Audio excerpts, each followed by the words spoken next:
Iran आणि America यांच्यातील युद्ध थांबलं, शांतता करार झाला. त्या पाठोपाठ क्रूड ऑइलच्या किमती घसरल्या, शेअर मार्केट देखील आपटलंय. त्यात आता सोन्या चांदीच्या दरात सुद्धा मोठी घसरण झाली आहे. वीकेंड आधी सोन्या चांदीच्या दरात मोठी घसरण झाली असून जागतिक बाजारातील घडामोडींचा मोठा फटका आज सराफा बाजाराला बसलेला दिसून येतोय. आंतरराष्ट्रीय पातळीवर मौल्यवान धातूंच्या किमती घसरल्यामुळे शुक्रवारी भारतीय वायदा बाजारात मल्टी कमोडिटी एक्सचेंजवर सोनं आणि चांदीच्या दरांमध्ये प्रचंड मोठी घसरण झाली आहे. अमेरिकन फेडरल रिझर्व्ह कडून व्याजदर वाढीचे मिळणारे संकेत आणि डॉलरची वाढती ताकद यामुळे बुलियन मार्केटवर प्रचंड दबाव निर्माण झाला असून दुपारी 11 वाजेच्या सुमारास MCX वर दोन्ही धातूंच्या किमतीत मोठी घसरण पाहायला मिळाली. सोन्याचा भाव तब्बल 5,350 रुपयांनी घसरून 1,46,240 रुपये प्रति 10 ग्रॅम वर व्यवहार करतोय. सकाळी बाजार उघडताना सोन्याचे फ्युचर्स 2,134 रुपयांच्या घसरणीसह 1,47,175 रुपयांवरून उघडले होते.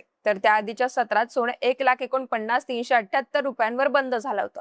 चांदीच्या किमतीत सर्वात मोठा फटका बसलाय. चांदी तब्बल 8,899 रुपयांनी स्वस्त झाली आहे. तर सकाळी जुलै डिलिव्हरीची चांदी 5,000 रुपयांपेक्षा जास्त घसरणीसह 2,32,371 रुपयांवर उघडली होती.